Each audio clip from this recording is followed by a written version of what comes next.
Welcome to another edition of Explore Grant County. It's the second podcast in our election coverage series. And today I am happy to have with us DixieLee Murray. She is running for Grant County Board of Education. It's nice to finally meet you. I've heard great things about you and your two kids. Thank you so much, JR. So I have to act like I don't know you. Now, this is going to be fair. Okay. Someone even told you that I was going to be harsh on you. They did. So, they said, we pity you going up against JR. And I'm like, So, but I'm going to be fair with all the candidates come in. We've had many people text us questions, call in with questions, and I've got a few questions. I've had people calling me with questions. Well, that's good. That shows that there's some interest. So, first, tell me a little bit about yourself and our listeners who might not know you. Maybe this is the first time them seeing you. Okay, thank you. My name is DixieLee Murray. I live in Grant County. We moved here in 1988, and I have lived physically in the county for 16 years. And I am representing the Milroy District, and all three of my children went through the whole school system here, and they all graduated from Petersburg High School. So I'm familiar with the area, real familiar. So what are some of your qualifications? Like, what makes you uniquely qualified to be a Board of Education representative for Milroy District? Okay. Well, I will say this. I read the newspaper, and my opponent, his resume looks quite impressive, but I am not a novice in this area.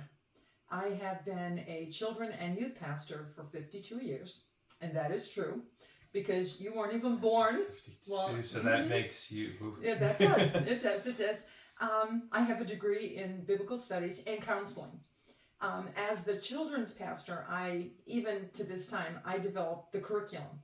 And I always have children in mind. Of course, it is Christian curriculum, but I still have the child in mind. So I believe that the children should be taught modalities. I think maybe that's an area that perhaps we aren't strong enough in that can show some challenges. So tell me what modality is for people who might not know. Okay. Alrighty. I remember one time taking a college class with you and your father. I'll never forget it. And I sat the whole time writing word for word everything the teacher was teaching us, the professor. You two sat there and just listened. I was just so upset. I'm like, I don't get it. We all took the test and we all did the same. And I'm like, that's not fair. Until I began to really consider, some are visual, modalities are, some are visual learners. I have to write it and see it. Some are auditory. They can hear and get it the first time. Some are kinesthetic, and they learn it through body movement. That would be my other son. And then others learn through tactile, by touching, by doing something with that subject that makes it become real to them. So that's how I believe children should be taught that is most effective. So that's something that I do. I've heard people say, there's a buzz phrase out there, every child matters. And I will say this because I also sub, and I'll get to that in a moment, but every child matters when I'm out to recess, and I have to count every head to make sure the same number I took out comes in. Every child matters there. But I think every child matters is broader than that. I think in the old system and the system of my opponent that I've seen come through the system is we have cookie cutter kids. That does not work. That is not effective. Every child is not the same. So I'm really strong on that. I've always been strong on that because I knew my children's strengths and all are different. And so I believe every child is different. So for me, I believe every child can learn, but in a different way. And that's something that we have to tap into that can be very effective for children. Would you like me to give you some of my experience in that? No? Yeah, go. Okay. Yes. Is that all right? Yes. Okay. Yeah. You can talk a little bit about what you've done with that. Okay. I have worked within the school system, but on the opposite side of my opponent, where he's been in administration, I've been in the trenches, as you would say. With my children, I have always been active in my children's education. I want to know exactly what's going on. When my kids were in band, I was a band booster. Whatever was going on, I was in it. I would chaperone whatever they did. I was there. Matter of fact, in my daughter's senior year, I was an assistant color guard. I was the color guard assistant to the band teacher. That's where I had to order the uniforms for the girls and figure out how we pay, all that kind of stuff. So I did that type of thing. Then my other son, was a football player. And I can honestly say before God, I was to every game. That would be rain, snow, shine, 100 degrees. Didn't matter. You dressed, you went. Matter of fact, I challenge the citizens here. I go to the games now, basketball games. At the end of the game, I stand up because you always play, the fight song. I look and it's like, I'm the only one singing it. Does no one know? This is what we do. So, I mean, that's part of who I was. I am where my kids are. I can say this, when my daughter was being educated for education, whatever she was studying, I studied with her, not for her, for me, because I'm a self-educator. I don't think it ever stops. So that's something else I did. Yeah. Maybe I've missed something, I'm not sure. Well, yeah. A bus chaperone? Let me geez. say about bus chaperone. I've been on so many buses and so many chaperones. I learned what truth or dare was on the buses because this mother sat in the back of the bus, always in the back of the bus. I wasn't in the front. So I learned firsthand what that was, so I could say at a certain point, we've gone too far. We're done. Because it can go. So, I didn't sit up front. And I even chaperone now. One thing I didn't mention, I'm a sub-aide in another county. And I came on board with that because I have a grandchild that is spina bifida that requires an aide. So I came as her sub-aide. And then the county's like, why don't you open yourself up? So I sub, when I'm called into the county, and I can sub special needs or regular teachers' classes. And I have to say, I love it. I love working with the teachers. I could be a sub teacher right now, and we've talked about it, but I'll be honest, I love the aid part. I love backing up a teacher. When I see the teachers I work with, because that's who I can speak for, I'm so impressed. Their dedication, their hard work, what they're doing for kids. I love it. So I'm there to do whatever they need. Okay. So one of the questions, and we get this the most. Okay. All the time. Okay. Bullying. Okay. If you're elected, what do we do? What's some of the problems that we're facing? How do we tackle it? Because it's on everyone's mind. It's more visible now, I believe, because of social media. Because I'm going to be honest, bullying, we used to call it picked on, teasing. Now they've come up with the word bullying. It's been around for years. I know that firsthand. I've dealt with it recently with some that I've been an advocate for, and I did it with my own kids.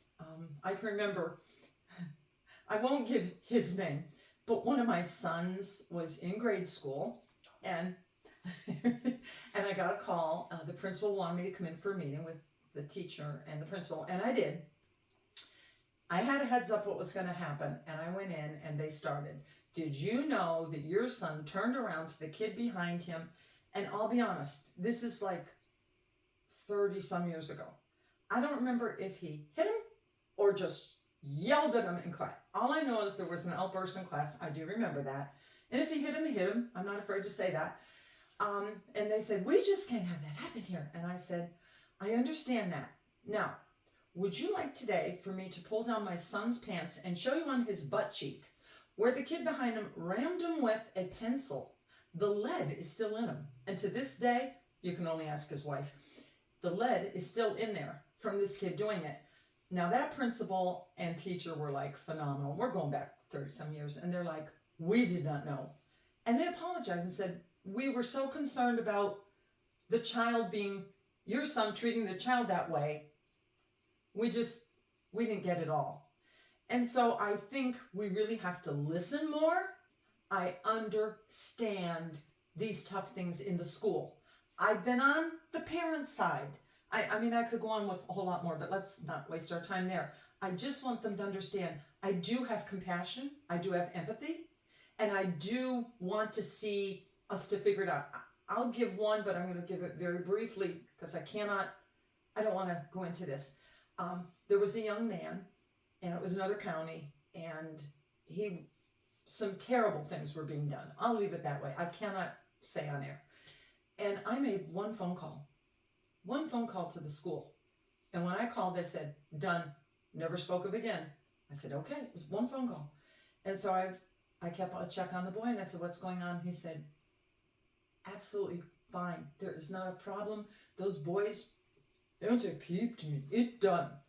So I want to see those kind of things happen. And I know they can't tell the consequences, but I want a child who's had that happen to be able to walk away and say, it's over. It's over. And so how is that through? Is that through like a stronger policy? Is that making the teachers more aware? Is that making the principals actually discipline? Is that holding, if they try to discipline and the administration steps in and says, no, we'll get taken over by the school? Like, how is that brought down the level to the children? Well, you've opened a whole ball of wax there. I'm not there to know the policies, but I do believe that what the teacher does or doesn't do goes above her to the principal, or him to the principal. What he does or doesn't do should go above him to the administration. And I believe if the administration does nothing, the Board of Education, who elects that administrator, that superintendent, there needs to be an answering. I think there needs to be a systems of checks and balances. And if a parent's not getting an effective answer, they need to keep going. Now, you don't have to make your first phone call to Mitch. You don't have to do that. I should say superintendent. But I think you start with the teacher, and then you see if there's resolve. And then you keep making your steps, because I don't want a teacher, I do not want to see a teacher sending a child to an office or reporting something's done wrong, and it gets lost because the administration says, oh, we don't want to have too many bad kids, because I understand we do have a special building for children that are struggling with behavior at the high school, and I don't ever want someone up above saying, no, we don't want to be reported, we have too many problems. Listen, we got problems. We got to fix them. We've got to fix them. We cannot let them go. So I think that needs trailed, that needs tracked, and I think system of checks and balances, everybody needs to answer to somebody.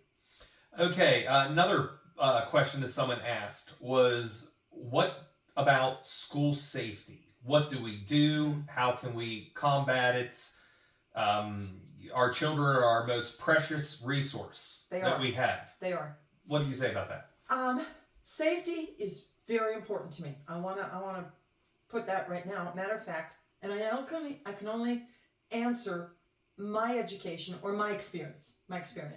And at our church, years ago, with our attorney, he established ways that we would be safe. And then we followed through on whatever he said. And then we came to a place where we wanted to know how to be safe in the environment, especially when all the shootings began and so forth. And we had the local sheriff's department come in. We had them go through our church. We had them explain our building. We knew how to exit. We knew what to do, all that type of thing. So safety's very, very important. As a matter of fact, we've had test runs where we've had a gun shot outside or right at the doorway with teachers not knowing what's going to happen. No children in the building. This was a test run during seminars and so forth to see how they'd react. So safety is important, very important. But when I hope people hear my heart here, when I look at them saying this big, beautiful front of Petersburg School, and I've seen the pictures, is bulletproof. Well, that sounds wonderful. It really does sound wonderful. But I think we have this over-the-top beautification going on. When I look at the back of the schools, my kids went there. I've been in and out of there. Cafeteria windows in the back, fully open anytime somebody wants to do something to all the students. That's just one thing. I mean, there's many ways in that school. So let's just start going down over the hill. South Branch Valley, South Branch Vo-Tech. Who's protecting them? What kind of protection is outside of there for safety? What about the kids that walk over there? Okay, let's go on down the hill. Now we're down to those innocent children that would have no idea what to do. My grandkids had been in lockdowns. And so they'll call me and say, I've been in a lockdown. And I say, what did you do? Where did you? We talk about all that. But they wouldn't know to run. At least a high schooler's like, I got my phone and my mom says run, I'm running, or whatever. So they got a little bit more what to do. But those little ones down that elementary, and I will be honest, our superintendent addressed school board meeting either this or within the last 3. He addressed and said, this is going to be so wonderful and it's bulletproof. Our little ones down there have no protection. I'm thinking, I know. My God, they don't. Well, let's not leave there. Let's drive out to Maysville. On a main route. Some don't even have to get out of a car to open fire. What's protecting them? Let's go up on the mountain where they don't have the resources that we have locally as quickly to get to them. What happens till they get all the help they need? So to me, school safety, you talk about all the schools and then I'll talk. But just to put a gorgeous front on that school, I don't need, hear what I'm saying, if I'm elected, or should I say when I'm elected, I don't need a bronze plaque that says superintendent's name, Board of Education during this wonderful dedication of this. I don't need that. But I do want this. I want my name somewhere that says she tried to get every school protected. Maybe it can't be massive, gorgeous fronts. What can we do for each school? That's where I am with safety. Okay. Someone else, this is a tough one. Oh boy. It just might come as a shock to some people, but this is what the people in the community are asking. Okay. What are your thoughts on drug tests for teachers and administrators? That shocked me because I was like, do they know something I don't? Well, where do we start with this? Our bus drivers are randomly tested. And if I don't say this right, I'm open to correction. But our sports teams are randomly tested for drugs. That's to my knowledge. I'm not on the board yet. I can't make that, but that's my understanding. So there's some random checking going on. I'm a sub-aide. I am part of that equation. So let me put it this way. There is an association, sometimes known as a union, but it's the Association for Teachers. Talking Teachers Association. Okay. That would never, ever pass. The association, there's no way they're going to let that happen. I'm going to say that. But I will say this. As an aide in the school, I have no problem with it. But I personally think it starts from, we could say bottom up or top down. I believe it would be every person in the administrative building. I believe it would be every cook. It would be every janitor. It could be anybody that touches our valued resources. Anybody. We got to know. But I know I've been vetted in the county I'm in. And I had to go through the police thing and so forth. Police check. But I would never have a problem. Come into class anytime you want. Call me out in the hall. I don't care. I'm fine. Okay. Next one. Someone wanted to know, what are your thoughts on school uniforms? That's a sensitive topic because now you're dealing with mostly the kid. It would be kind of the kids sensitive. It would be the kids. This shows how old I am. I don't know if it was your generation. My generation, we all wore uniforms to gym. You had to have it bought, and you had to wear the one. There was one special store you had, and every person got their uniform for gym class. So uniforms were for me. I'm not sure of the purpose. Some people say, well, it puts every child on an equal level, and that's going to cost more money for parents. At least I'm going to say now, helping's a love. I can help you dress your child. Uniforms, I don't have money to help you with that. And I don't know if that would really take care of social status, because social status can become an air and an attitude even more than clothes. Another one. Are you going to bring God back into schools? That's a very good question. I'm going to surprise a lot of people, but here goes. God never left. God never left. Here's the problem. The people that work in the context do not want to bring God with them. They do not want to talk about God. They're afraid to talk about God. Our whole system is afraid of God. You know what? If he was nothing, why would we be so afraid? But I'm going to say for me, and just so people know, I was invited probably a year ago, and I go with some others. I won't say what day and so forth, but 5:30 in the morning, we go in and pray in that school. Now, there's not a whole crowd. It's just a few. And so I can assure you that I go to every door, and I invite them in, and I pray for protection to keep the evil one out. I believe that. I'm a Christian, so I believe God has been there all along. I think it's time that the Christians that are there become strong and not be afraid to speak of him. These kids need answers. And I'm going to tell you right now, I told you I do counseling. There is no, I know I'm going to rub some feathers here, but there is no psychology that's going to fix the mess we're in. And I think godly people need to start rising up. I think parents need to get up and pray with their kids before they send them to school. That's how it was with my mother. She got us down because my father worked away. And when she got done, we were so convicted, we'd go behind our house before we got on the bus. We'd apologize to one another as siblings. So I think the family needs to pray. The teachers need to pray. They need to talk of Christ. It needs to come from us because he's there. He's there. Okay, now the final question. Okay. Why should I or my viewers vote for DixieLee Murray for Board of Education? Okay. I believe I would bring a different perspective to the Board of Education. I see all the glowing degrees and so forth, and I applaud them. That took work. But I think we need to see something more. There's things that concern me. See, middle management is how do I say this? I don't want to be offensive, but middle management goes around patting each other on the back. Great job, wonderful job. And there's some people that say, you got to be positive. Don't say about, that there's problems. Don't be negative. Well, we do realize that negative and positive is what makes electricity and everything else. So we have to have them both. And what I mean by that is I can't keep patting you on the back. Or what happens, that creates mediocrity. You're happy that I'm happy. Now you make me happy, and we're not getting anywhere. I think there's problems that need fixed.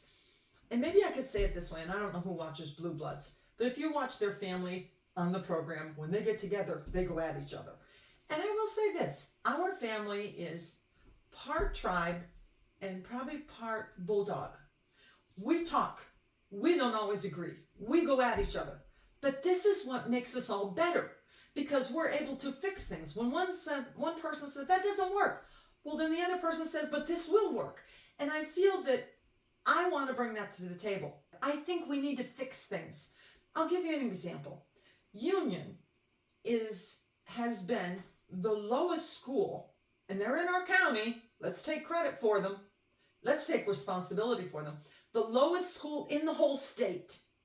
Listen, the more we pat each other on the back and say we're doing great, we've ignored that problem. Somebody should have fixed that problem long ago. That is way out of control. I do appreciate the fact that Mitch came up, I assume he came up with the idea, to hire Mrs. Nazelrod, one of the best ideas that has come out of that board office. She is amazing. She is doing a great job. She's trying to bring them up. She's doing great things. But my question is, my God, why has that been left gone for so long? This did not happen overnight. They have been failing a long time in their scores, and people have ignored it. We got to admit we have a problem in order to fix that problem. Strong leadership will be introspective.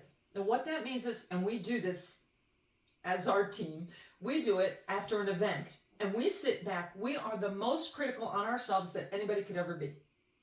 We do rock on New Year's Eve. Man, we did that wrong. Why didn't we do this? We do that so much, it makes us do better for the next one. So if you're a strong leader, you're able to look in, what is my job performance? Am I succeeding in this? Is this working? Or do we have breakdowns somewhere? If we have breakdown, let's say we've got a breakdown. Let's fix it. Let's round table how we can fix it. So I feel that that's a perspective I'm going to bring in. I'm going to be a little bit different than the administration. I'm not going to be, yes. Now, I'm not going to be going, no. But before the no-nos, we're going to have a long conversation. And I hope that goes on at the board meetings. So far, I haven't seen any conversation at the board meetings. And I've only gone for the last 4, something like that. I want to see this round table talk. Where there's a problem, let's talk about it. And let's fix it. And let's admit it. Let's say, the best thing someone in leadership could do right now, if they didn't have an ego, say, Union, we failed you, and we are sorry, and we're going to fix it. You know what? A new stage isn't going to fix it. Now, it may make you feel better. Now, me, I call that manipulation. I say, yes, you need a new stage, but we want to help Lori get you the best things we can for your education. That's where we want to feed into you. That's what we want to do. So that's where I come from. Okay. There you have it. Our first one, DixieLee Murray, Board of Education. And we encourage you to get out and vote. I believe early voting is in the end of April. And then, of course, May 14th will be the election. I think that's mail-in voting, I should say, or early. I don't know if they do early. I think it's mail-in voting. If I may add something. Listen, I have posters that I'm putting around and so forth, and some people have called and said, can we put them out? Listen, I'll take any help you can get. You call me. I am open. I want you to know that when I signed up, registered, within a day, I started getting meetings and phone calls like I've never had in my life. I am being educated quickly. And so I want people to know I do care. I will talk with them. I want to listen. I want to see what we can do. I'm there for them. Vote for me. Okay. There you go. From one of the prospective candidates, thank you for tuning in to our election coverage on Explore Grand County. Everyone have a great day.